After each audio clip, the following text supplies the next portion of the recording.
Channel success mirror point by Pramod sir पे आज हम लोग बायोलॉजी का क्लास 6 करेंगे। अगर आप इस चैनल पे नए हैं और किसी भी एग्ज़ाम की तैयारी करते हैं जैसे bank, SSC, railway, group D, तो यह वीडियो आपके लिए काफ़ी लाभदायक होने वाला है। आज का क्लास है बायोलॉजी का क्लास 6 होगा। इसमें मनुष्य के पाचन तंत्र के विषय में पढ़ेंगे। मनुष्य के पाचन तंत्र के विषय में जो हम लोग पढ़ेंगे, अगर आप पहले पाचन तंत्र के विषय में जानते हैं तो बहुत अच्छी की बात है।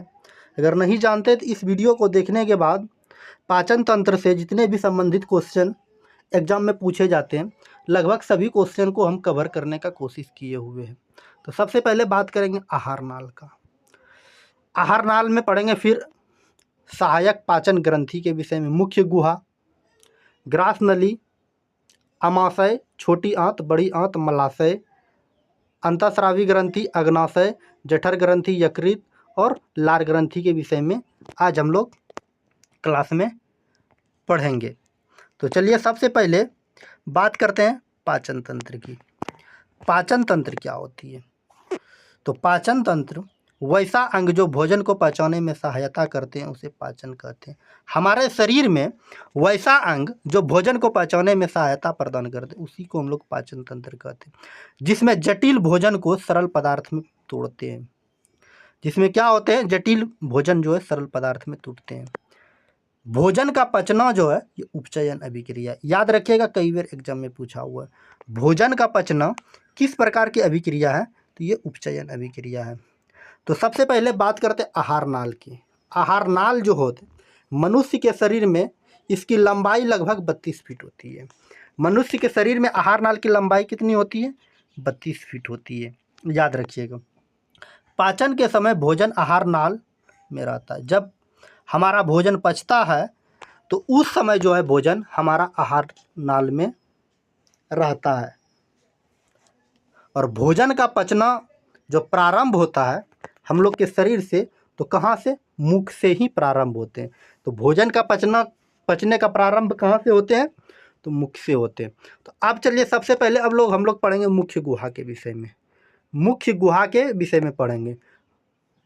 मनुष्य के मुख से 3 जोड़ी लार ग्रंथि निकलती है।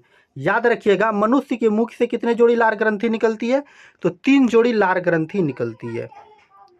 याद रखिएगा। इसके बाद हम लोग पढ़ेंगे ग्रास नली के विषय में। ग्रास नली जो होती है इसकी लंबाई जो होती है लगभग 25 सेंटीमीटर होती है। ग्रास नली की लंबाई कितनी होती है? 25 सेंटीमीटर होती है। यह मुख से पेट को जोड़ने का कार्य करती है। ग्रास नली क्या करते हैं? यह मुख से पेट को जोड़ने का कार्य करती है। ग्रास नली जो होता है यह एक नली के समान होता है। क्या होता है? ग्रास नली जो होती है यह एक नली के समान होती है और इसमें पाचन की क्रिया नहीं होती। कई बार एग्जाम में पूछा हुआ है कहाँ पर मनुष्य के शरीर में पाचन की क्रिया नहीं होती है, तो ग्रास नली में पाचन की क्रिया नहीं होती है। इसमें जो है भोजन कर्माकुंचन विधि से भोजन मुख्य गुहा से अमाशय में जाता। अमाशय जिसको हम लोग बोलचाल की भाषा में पेट कहते हैं। तो कर्माकुंचन विधि से यह भोजन जो है अमाशय से कहाँ जाता है? पेट में जाता है। याद रखिएगा। इसके बाद हम लोग बात करते हैं अमाशय के विषय में। अमाशय में क्या होता है? हमारे शरीर में 4 घंटा तक भोजन रहता है। याद रखिएगा, हमारे शरीर में भोजन जो है अमाशय में कितने घंटे तक रहते हैं? 4 घंटे तक। इसके बाद छोटी आंत की बात करते हैं। ये लंबाई में बड़ी होती है। छोटी आंत क्या होती है? ये लंबाई में बड़ी होती है और पाचन की क्रिया पूर्ण रूप से संपन्न कहाँ होती है? तो छोटी आंत में होती है। इनके बाद आते हैं हम लोग बड़ी आंत में। बड़ी आंत में ये जल का अवशोषण होता है। कई बार एग्जाम में पूछा हुआ है जल का अवशोषण मनुष्य के शरीर में कहाँ पर होता है? तो ये कहाँ होता है? तो बड़ी आंत में होता है। इनके बाद हम लोग आते हैं मलाशय में। मलाशय में क्या होता है? जिसको हम लोग रेक्टम के नाम से भी जाना जाता है। तो मलाशय की लंबाई की बात किया जाए तो लगभग 18 से 20 सेंटीमीटर होती है। मलाशय की लंबाई कितनी होती है? 18 से 20 सेंटीमीटर होती है।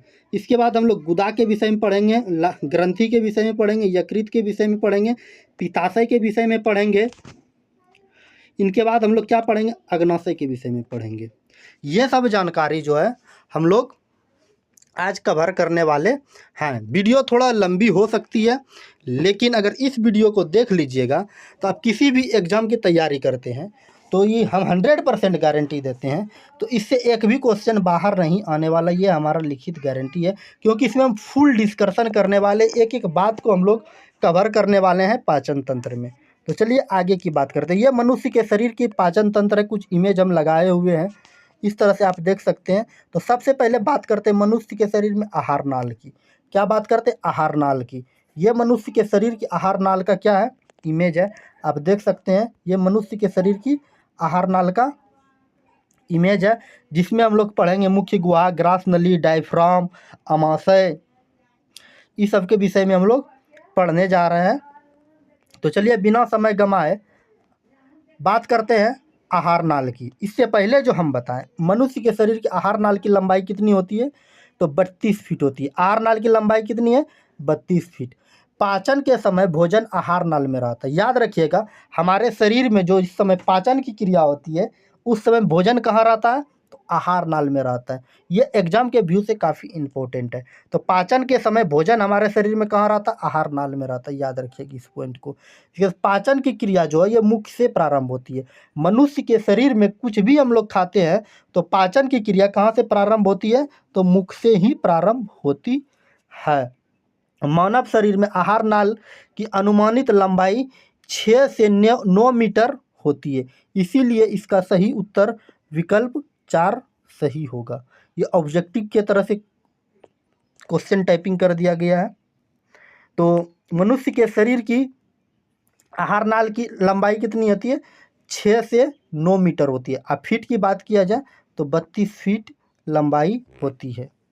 जो भोजन हमारे शरीर में प्रवेश करता है और गुदा के माध्यम से बाहर निकल जाता है। जब हमारे शरीर में क्या होते हैं? भोजन प्रवेश करता है और गुदा के माध्यम से बाहर निकलता है। जब पचने की क्रिया, तो पाचन की क्रिया होती है।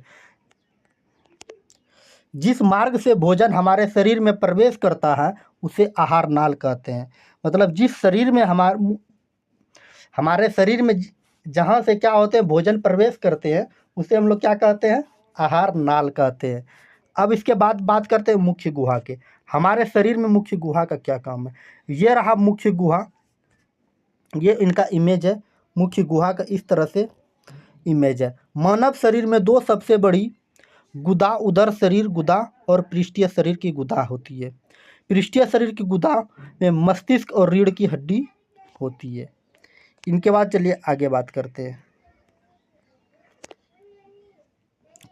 केंद्रीय तंत्रिका तंत्र के अंगों में मस्तिष्क और रीढ़ की हड्डी, कपाल और रीढ़ की गुदा में को घेरने वाली झिल्ली को मेनिंजेंट्स कहते हैं। बात आती है मुख्य गुहा की। हमारे मुख्य गुहा से प्रतिदिन 1.5 लीटर लार का स्राव होती है। कितने लीटर? 1.5 लीटर, 1.5 लीटर जो है प्रत्येक दिन हमारे मुख्य से क्या होते हैं? लार का स्राव होता है। ये हमारे शरीर में जो है मुख्य गुहा में लार कितने लीटर निकलते हैं? 1.5 लीटर लार निकलते हैं। मनुष्य के मुंह से 3 जोड़ी लार ग्रंथि निकलती है। कितने जोड़ी लार ग्रंथि निकलती है?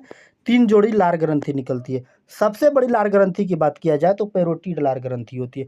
मनुष्य के शरीर की सबसे बड़ी लार ग्रंथि का नाम क्या है? पैरोटिड लार ग्रंथि है। सर्प में जो है ये विष का काम करती है। ये पैरोटिड लार ग्रंथि जो होती है, ये सर्प में विष का कार्य पैरोटिड लार ग्रंथि ही करती है। पैरोटिड लार ग्रंथि में कभी कभी विषाणु से संक्रमित होने के कारण उसमें सूजन आ जाता है, जिसको हम लोग गलसुआ नाम के बीमारी के नाम से भी जाना जाता है।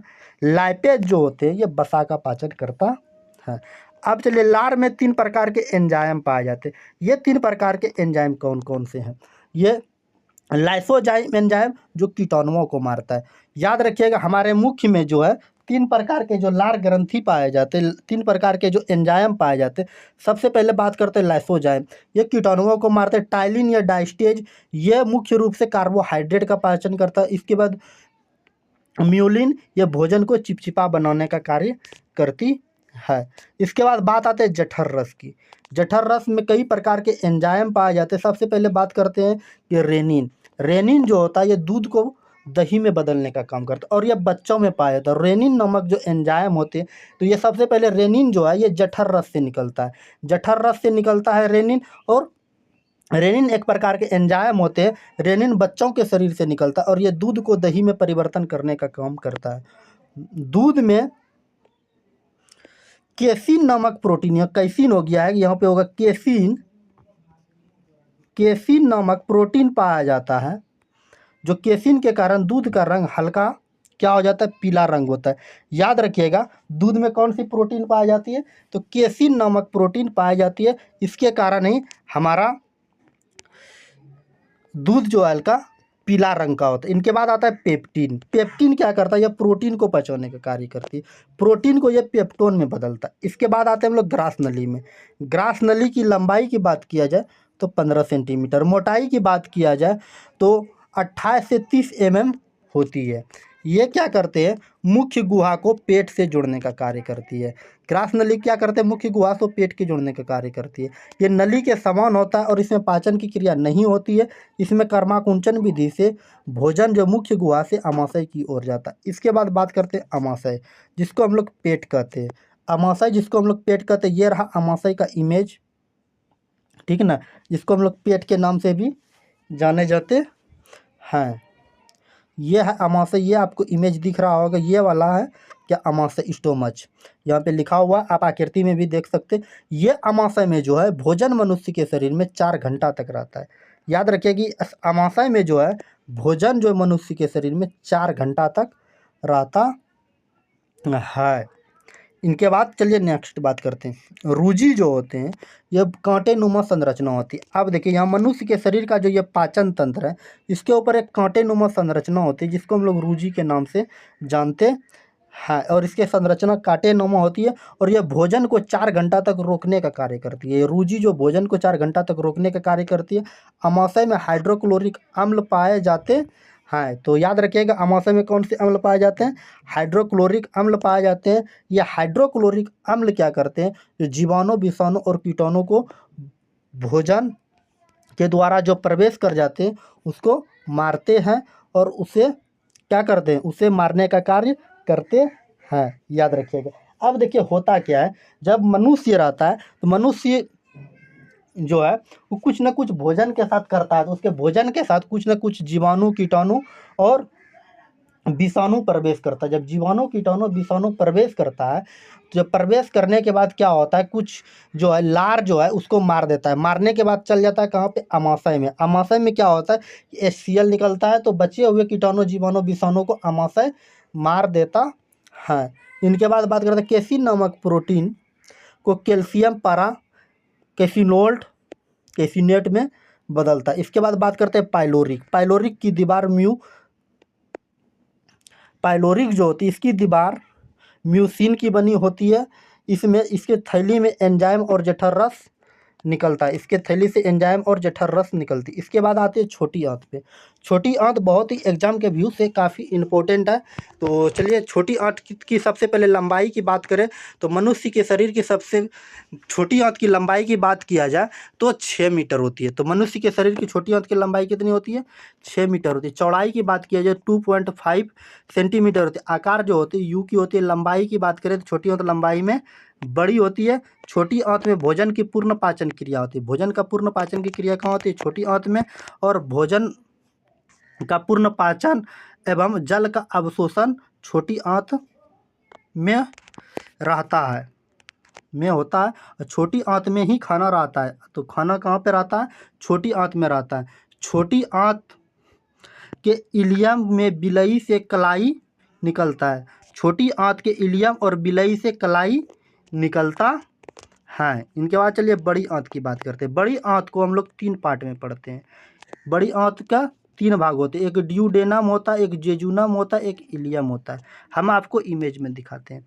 अब देखिए ये बड़ी आंत है, ड्यूडेनम, जेजुनम और इलियम, ये तीनों मिलने के बाद ये बड़ी आंत बनता है। याद रखिएगा, आप इमेज में भी देख सकते हैं। अब चलिए एक एक करके विषय में हम लोग पढ़ते हैं। डेड्यूनम, डेड्यूनम के विषय में सबसे पहले पढ़ते हैं। इससे 2 प्रकार के हार्मोन निकलते हैं, एक कैलोसिटोकाइनिन हार्मोन। इसका कार्य है पित्त को सूचना देता है कि भोजन आ गया है, और इसके बाद दूसरा हार्मोन जो पाए जाते हैं जेजुनम से जो निकलता है, सिक्रेटिन हार्मोन। ये सिक्रेटिन हार्मोन का क्या कार्य है? ये अग्नाशय को अग्नाशय रस निकालने के लिए उत्तेजना पैदा करती है ताकि भोजन को पचा सके। इसके बाद जेजुनम, जेजुनम में कई प्रकार के एंजाइम और जेजुनम में इसमें कोई भी हार्मोन एंजाइम नहीं पाया जाता और इसमें पाचन की क्रिया नहीं होती है। इनके बाद बात आते हैं इलियम में। इलियम का हम आपको इमेज दिखा दिए हैं। तो बात करते हैं इलियम में। इलियम में कई प्रकार के एंजाइम निकलते। इलियम में क्या होते हैं? कई प्रकार के एंजाइम निकलते। छोटी आंत का अंतिम भाग में भोजन का पाचन एवं अवशोषण की क्रिया होती है। भोजन का अवशोषण तथा सुक्रोज को पचाने के लिए सुक्रेज निकलता है। कहाँ से? तो इलियम से निकलता है। सुक्रेज 50% और ग्लूकोज और 50% और फ्रुक्टोज से बना डिसैकराइड होता है। सुक्रोज जो है, सुक्रेज जो है, सुक्रोज मतलब चीनी को पचाने का कार्य हमारे शरीर में करता है। सुक्रेज जो है इरेप्सिन का पाचन तथा प्रोटीन का पूर्ण पाचन करता है। माल्टेज की बात किया जाए, माल्टेज जो है एक माल्टोज को एक प्रकार की चीनी होती है जो ग्लूकोज के समान रहती है, ग्लूकोज के समान रहती है। माल्टोज मतलब चीनी को पचाने का कार्य जो करते हैं माल्टोज या माल्टेज करता है।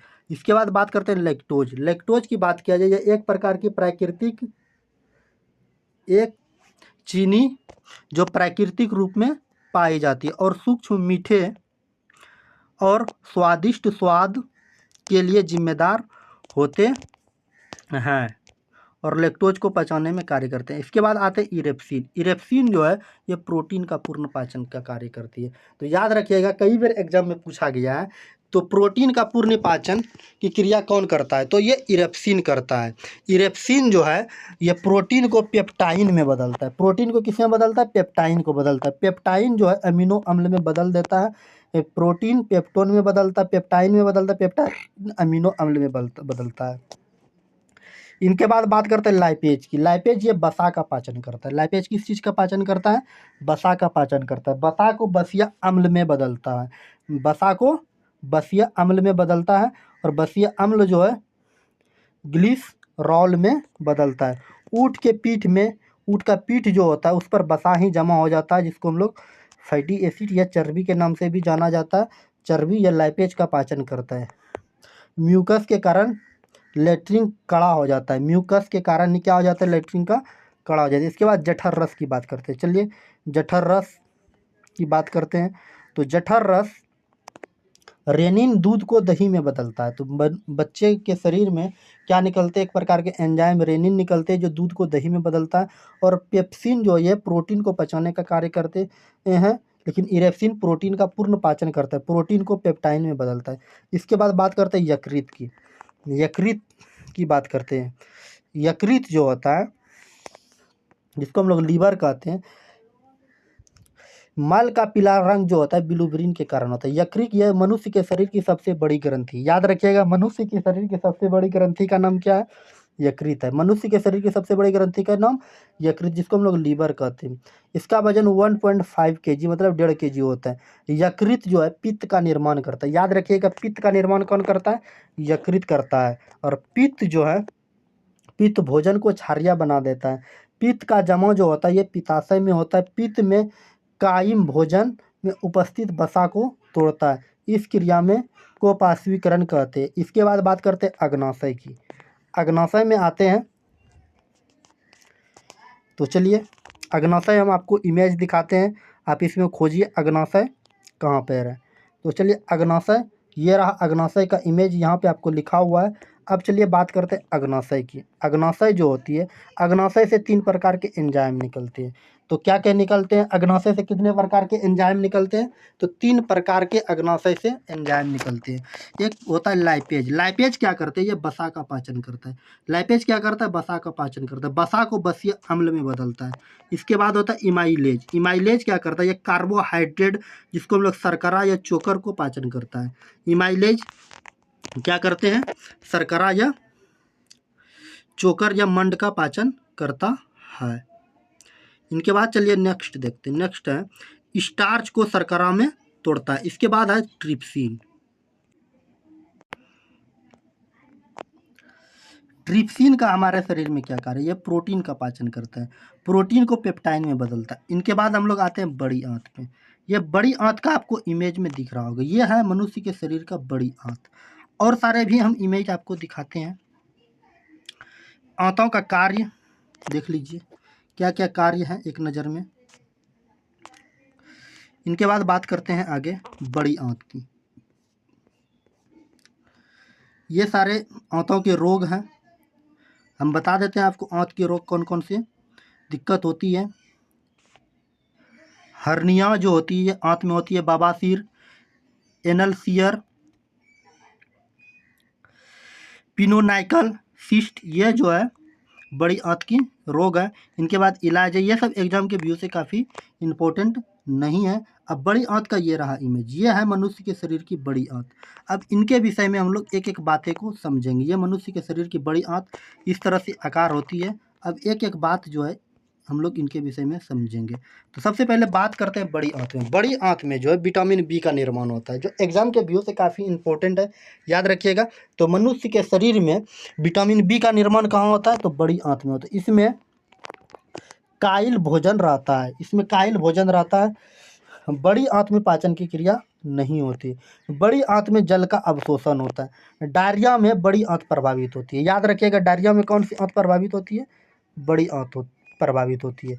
इसके बाद बड़ी आंत की कार्य की बात करिए, पाचन की क्रिया करती है। आंत का कार्य की बात करें, ये बड़ी आंत छोटी है, सिर्फ आंत की कार्य की बात बता रहे हैं। तो पाचन की क्रिया होती है। आंत भोजन को छोटे छोटे टुकड़ों में तोड़ने का कार्य करता है। बाद में इन टुकड़ों को रक्त प्रभाव में अवशोषित किया जाता है और अवशोषण करते हैं। अब चलिए नेक्स्ट देखते हैं कि आंत पचे हुए भोजन को से पोषक तत्वों को अवशोषित करती है और उन्हें लीवर तक पहुंचाती है। उन्मूलन की बात किया जाए, आंत शरीर से अपशिष्ट उत्पाद के समान समाप्त करती है और इसमें अपचित भोजन को बैक्टीरिया और विषाक्त पदार्थ शामिल होते हैं। इनके बाद इलेक्ट्रोलाइट संतुलन बनाए रखने के लिए क्या करना चाहिए, इनके विषय में हम लोग देख लेते हैं। आंत शरीर के इलेक्ट्रोसाइट जैसे सोडियम, पोटेशियम और क्लोरोसाइड के संतुलन को बनाए रखने में मदद करती है। बड़ी आंत एक लंबी नली होती है, लेकिन इसके अलग अलग हिस्सों में थोड़ी अलग अलग चीज़ें होती है। इसमें इसके 3 भाग होते हैं, बृहदान्त्र, मलाशय और गुदा। अब चलिए इनके विषय में हम लोग देख लेते हैं। इनके बाद बात करते हैं अपेंडिक्स, जो एग्जाम में कई बार पूछे हुए। अपेंडिक्स क्या होते हैं? ये मनुष्य के शरीर में दाएं तरफ पाया जाता है। अपेंडिक्स जो होते हैं ये मनुष्य के शरीर के दाएं तरफ पाए जाते हैं। अपेंडिक्स जो होते हैं ये मनुष्य के शरीर में अपशिष्ट अंग है, ये किसी कार्य का नहीं है, अपशिष्ट अंग। अपेंडिक्स जानवर में पाचन का कार्य करती है, क्योंकि जानवर में जो है ये क्या खाते हैं? सेलुलोज। सेलुलोज क्या होते हैं? एक प्राकृतिक रेशा होते हैं। सुअर में अपेंडिक्स नहीं पाए जाते।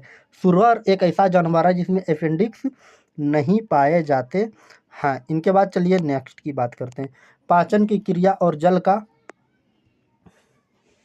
जल अपघटन की क्रिया होती है। इनके बाद बात करते हैं अंतःग्रहण। अंतःग्रहण का मतलब होता है भोजन का निगलना, अंतःग्रहण कहलाता है।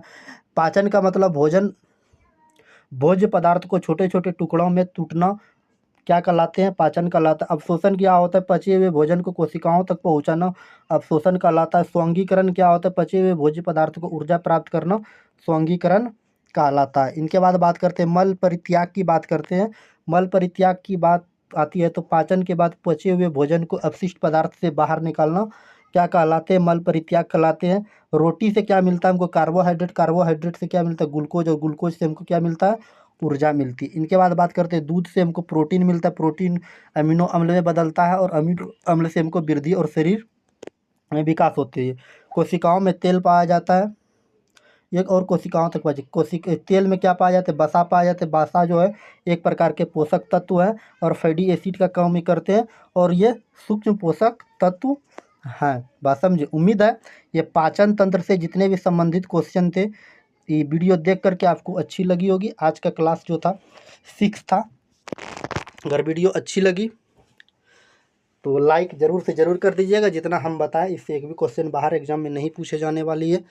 तो लाइक ज़रूर कर दीजिएगा। लाइक करने के बाद प्यारे से छोटे से यूट्यूब चैनल को सब्सक्राइब कर लीजिएगा। सब्सक्राइब करने के बाद बेल आइकन का घंटी दिखेगा, उसको ज़रूर दबाइएगा।